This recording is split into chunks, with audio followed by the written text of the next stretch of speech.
आपका, आप देख रहे हैं लंच ब्रेक। आपके साथ हूं मैं नेहा बाथम। पुलिस का अफसर, साजिश का डायरेक्टर। जी हां, एंटीलिया मामले में सचिन वाजे एनआईए की गिरफ्त में है और सब यही जानना चाहते हैं कि साजिश की इस पटकथा का असली डायरेक्टर कौन है।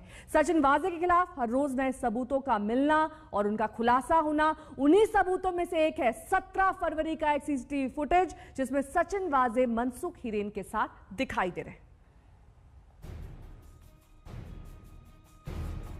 साजिश की ये कहानी किसी क्राइम थ्रिलर से कम नहीं। फिल्मी पटकथा जैसी सस्पेंस वाली ये कहानी अभी क्लाइमेक्स पर है। किसी को मालूम नहीं इसका अंत क्या होगा।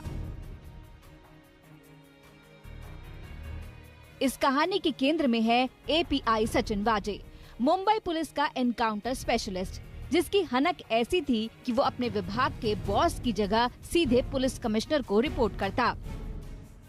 सचिन वाजे एक ऐसा एपीआई जो 5 लग्जरी कारों से चलता था। अब वही आलीशान गाड़ियां उसके लिए मुश्किलों का सबब बनी हुई हैं। केस की जांच कर रहे एनआईए अधिकारियों ने सचिन वाजे के घर से एक और लग्जरी कार बरामद की है। ये कार लैंड क्रूजर प्राडो है। सूत्रों के मुताबिक इस कार से काफी अहम सबूत मिले हैं। 26 फरवरी के इस वीडियो को देखिए। मुकेश अंबानी के घर के बाहर मिली विस्फोटकों से लदी स्कॉर्पियो कार का मालिक मनसुख लैंड क्रूजर कार से ही सचिन वाजे के साथ ही पेशी के लिए पहुंचा था। इसके अलावा कल 2 और कार जांच के लिए एनआईए के दफ्तर लाई गयी। इनमें एक मर्सिडीज है, दूसरी स्कॉडा। बताया जाता है कि वाजे अलग अलग 5 लग्जरी कार इस्तेमाल करता था। इससे पहले एनआईए एक मर्सिडीज कार बरामद कर चुकी है जिसमें 6.25 लाख रुपए, डीजल, पेट्रोल और नोट गिनने वाली मशीन मिली थी। एपीआई रैंक के अफसर सचिन वाजे के पास कितनी कारें? अभी तक एनआईए ने सचिन वाजे के पास से 3 कारें बरामद की है, 2 मर्सिडीज और एक लैंड क्रूजर, जबकि अन्य 2 कारें हैं वो है मनसुख हिरेन की स्कॉर्पियो कार जो कि इस पूरे घटना के लिए इस्तेमाल की थी और 5वीं इनोवा कार जो कि खुद मुंबई क्राइम ब्रांच के सीआईयू यूनिट की है। लग्जरी कारों पर घूमने का शौक इस केस में सचिन वाजे के लिए फंदा बनता जा रहा है। सीएसटी रेलवे स्टेशन के पास भी एटीएस को एक अहम सीसीटीवी फुटेज मिला है जिसमें मनसुख हिरेन और सचिन वाजे एक मर्सिडीज कार में दिख रहे हैं। इन दोनों के बीच सीएसटी के पास 10 मिनट तक बातचीत हुई। मुंबई पुलिस हेडक्वार्टर और सीआईयू ऑफिस से 2 मिनट की पैदल दूरी पर ही सीएसटी है। इस मामले में उस ओला ड्राइवर ने भी जांच एजेंसियों को अहम सुराग दिया है जिसके बारे में दावा किया जा रहा है कि 17 फरवरी को विक्रोली इलाके में कथित रूप से स्कॉर्पियो खराब होने के बाद मनसुख ने उसी की कैब ली थी। पुलिस सूत्रों के मुताबिक मनसुख ने उसे क्रॉफोर्ड बाजार छोड़ने को कहा था। हालांकि मनसुख ने पुलिस को बताया था कि कार खराब होने के बाद वो जावेरी बाजार गया था जहां वो काम करता है। यहाँ ये बात अहम है कि क्रॉफोर्ड मार्केट से मुंबई पुलिस मुख्यालय और सीआईयू ऑफिस सटा हुआ है जहां सचिन वाजे का दफ्तर था।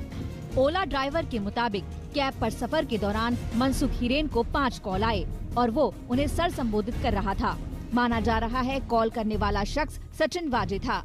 ओला ड्राइवर के मुताबिक जब कैब क्रॉफोर्ड मार्केट के पास थी तभी मनसुख ने उसे सीएसटी स्टेशन के सिग्नल पर ही ड्रॉप करने को कहा। यही मनसुख का इंतजार सचिन वाजे कर रहे थे। इस पूरे कहानी की शुरुआत 17 फरवरी को इसी जगह से शुरू होती है जहां पर इस वक्त हम मौजूद है। ये है मुंबई का विक्रोली इलाका और यहाँ पर जो सर्विस रोड मौजूद है वहीं पर ठीक शाम 7:30 बजे मनसुख हिरेन की जो स्कॉर्पियो कार है वो खराब हो जाती है। यहीं से मनसुख कैब से सीधा वाजे के पास पहुंच गया। एटीएस सूत्रों के मुताबिक सीसीटीवी कार में सचिन वाजे मर्सिडीज कार पर नजर आ रहे हैं। सिग्नल की लाइट ग्रीन होने के बावजूद करीब 10 मिनट तक वाजे की कार पार्किंग लाइट ऑन कर खड़ी रही। ओला से उतरकर मनसुख उसी कार में बैठ गया। एटीएस को शक है कि मनसुख हिरेन की कार खराब नहीं हुई थी बल्कि इस मुलाकात में खुद वाजे को स्कॉर्पियो की चाबी सौंपी। बाद में सीआईयू के किसी स्टाफ से वाजे ने विक्रोली से कार अपने ठाणे स्थित घर साकेत सोसाइटी में मंगवा ली। मुंबई से सौरभ बख्तानिया के साथ आज तक ब्यूरो। सचिन वाजे के खिलाफ सबूतों का फंदा कसता जा रहा है। लग्जरी कारें, सीसीटीवी फुटेज, सबूतों को नष्ट करने के सुराग। जांच में एनआईए को वो तमाम अहम जानकारियां मिली हैं जिससे इस केस में वाजे का गहरा कनेक्शन सामने आने लगा है।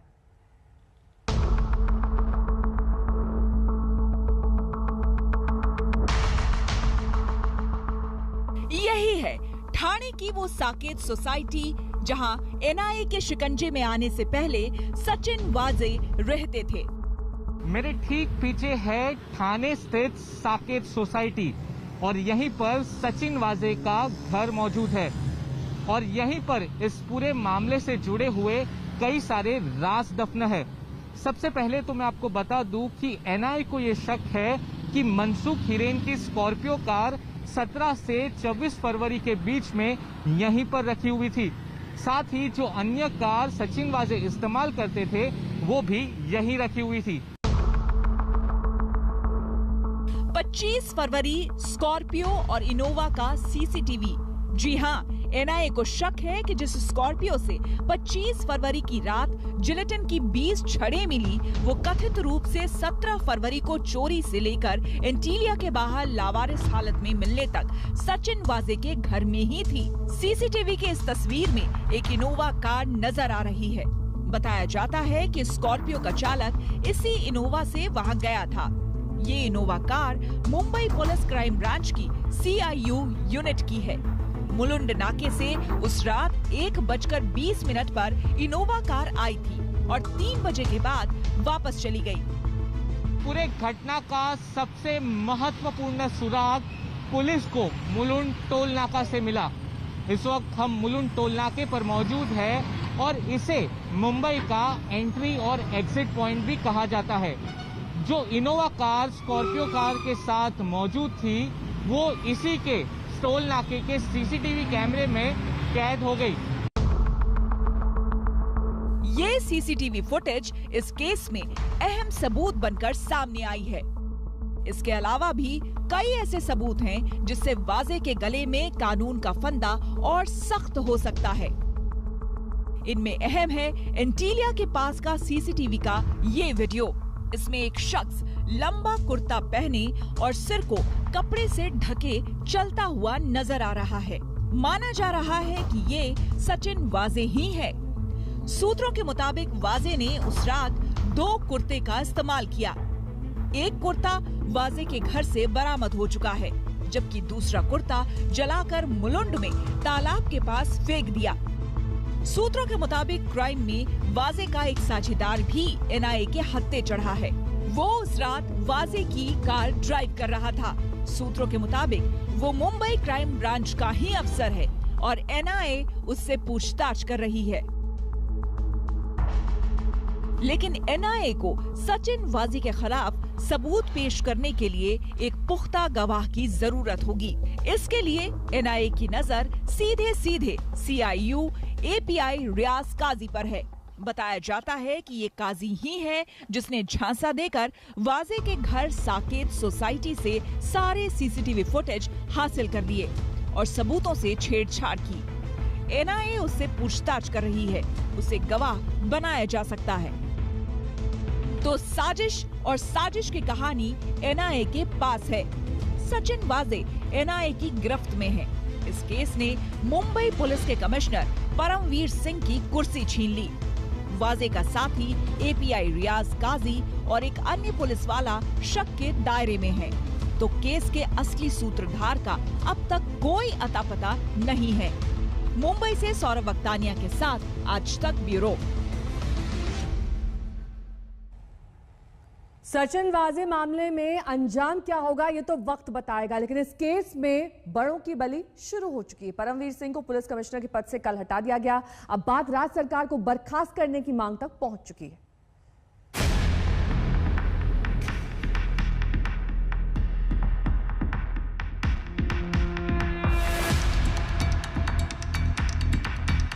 परमवीर को तो बाजू कर दोगे, वो तो पुलिस कमिश्नर थे, आपने उनके तबादला कर दिया, लेकिन सचिन वाजे को ऑपरेट करने वाले जो सरकार में बैठे हुए लोग हैं उनकी जांच कौन करेगा? हमारे मुख्यमंत्री जी प्रेस कॉन्फ्रेंस में उनको डिफेंड कर रहे थे। अगर इतने सबूत मेरे पास नहीं आते तो शायद उसको तो महात्मा ही ठहराया जाता। ये जो सारा घटनाक्रम है ये अकेले सचिन वाजे नहीं कर सकते। सचिन वाजे को ऑपरेट करने वाले पॉलिटिकल बॉसेस को ढूंढना पड़ेगा। सचिन वाजे का पॉलिटिकल बॉस कौन, पूछ रही है बीजेपी। लेकिन इसका खुलासा जब तक हो उससे पहले वाजे के पुलिस बॉस यानी मुंबई पुलिस के कमिश्नर परमवीर सिंह की कुर्सी छिन गई। मैं समझता हूँ कारोबार महाराष्ट्र सरकार का सही नहीं है, इसलिए तो मैं मांग किया था कि महाराष्ट्र में कानूनी व्यवस्था ठीक नहीं होने के कारण, करप्शन बढ़ने के कारण महाराष्ट्र में राष्ट्रपति रूल लाना चाहिए। ऐसी में मांग अमित शाह जी के पास लेटर भेज के किया। इस्तीफा देना चाहिए गृह मंत्री को। गृह मंत्री ने पहला मुख्यमंत्री देना चाहिए, उनका ही सचिन वाजे से मतलब है। सचिन वाजे को डिपार्टमेंट में लाना, उनसे काम करवाने का काम ये मुख्यमंत्री तो कर रहे। सवाल उठता है कि परमवीर सिंह की छुट्टी क्यों हो गई? क्या इस केस में वाजे के साथ उनका कोई कनेक्शन है? इस सवाल का जवाब कल महाराष्ट्र के गृह मंत्री अनिल देशमुख ने एक साक्षात्कार में दिया। देशमुख के मुताबिक परमवीर सिंह का तबादला रूटीन प्रशासकीय ट्रांसफर नहीं है। मुंबई पुलिस विभाग के प्रमुख होने के नाते उनके सहयोगी अधिकारी ने कुछ गंभीर गलतियां की हैं। ऐसी गलतियां की है जिसके लिए माफी नहीं दी जा सकती। इस कारण उनका तबादला किया गया है। दोनों की जांच एनआईए और उधर में एटीएस कर रही है और ये जांच में एनआईए को राज्य शासन का पूरा सहयोग है। उसमें अच्छी तरीके से जांच होना चाहिए और जो भी इसमें आरोपी हो उनके नाम आगे आना चाहिए ताकि कानूनन उनके ऊपर कार्रवाई कर सके। आखिर वो गलतियां क्या है? क्या सिर्फ ये गलती कि उन्होंने वाजे को शह दी या फिर कुछ और मामला है? फिलहाल तो ये मांग हो रही है कि साजिश की तह तक जाने के लिए वाजे को बचाया जाए। अगर एनआईए ने सचिन वाजे को मुंबई पुलिस से बाजू में नहीं रखा, सिक्योर नहीं किया, उनसे बचा के नहीं रखा, तो मनसुख हिरेन होने में सचिन वाजे का ज्यादा वक्त नहीं लगेगा। तो मैं रिक्वेस्ट करूंगी इनको, एनआईए को, कि आपने सचिन वाजे को मुंबई पुलिस से बचा के रखना है और उन्हें सिक्योर करना है कि उनका मनसुख हिरेन होना नहीं चाहिए। आज तक को सूत्रों से मिली जानकारी के मुताबिक एंटीलिया केस में मुख्यमंत्री और गृह मंत्री को पुलिस से भ्रामक जानकारियां दी गई थी। मुंबा क्रीक से जब मनसुख हिरेन का शव मिला तो सरकार सकते में आ गई। उसी रात मनसुख हिरेन मौत केस को एटीएस को ट्रांसफर किया गया और विस्फोटक मामले की जांच सचिन वाजे से छीन ली गई। लेकिन जैसे ही मामले की जांच में एनआईए की एंट्री हुई तो टॉप लीडरशिप के कान खड़े हो गए। बताया जाता है कि वाजे की गिरफ्तारी के 2 दिन बाद NCP supremo Sharad Pawar CM Uddhav Thackeray से मिले। पवार ने इस केस में सरकार की हो रही किरकिरी का वास्ता दिया। उद्धव से कहा गया कि तुरंत एक्शन नहीं लिया तो सरकार की और फजीहत हो सकती है, क्योंकि ये खबर आम हो चुकी थी कि सचिन वाजे अपने डिपार्टमेंट के बॉस को रिपोर्ट करने की जगह सीधे कमिश्नर परमवीर सिंह को रिपोर्ट करते थे। ऐसे में शरद पवार ने साफ कर दिया कि परमवीर की कमिश्नर पद से छुट्टी होगी, तभी सरकार की छवि बचेगी। बताया जाता है कि आला नौकरशाहों की भी यही राय थी। सबको यही डर था कि अगर किसी दिन एनआईए ने पूछताछ के लिए परमवीर को बुला लिया तो क्या होगा। शुरुआती नानुकुर के बाद उद्धव को परमवीर सिंह के तबादले पर हरी झंडी दिखानी ही पड़ी। मुंबई से साहिल जोशी के साथ आज तक ब्यूरो। नमस्कार, मैं हूं अंजना ओम कश्यप। हमें उम्मीद है ये वीडियो आपको पसंद आया होगा। लेटेस्ट खबरों के लिए यूं ही देखते रहिए आज तक और इस वीडियो के पसंद आने पर लाइक, शेयर एंड सब्सक्राइब करना ना भूलें।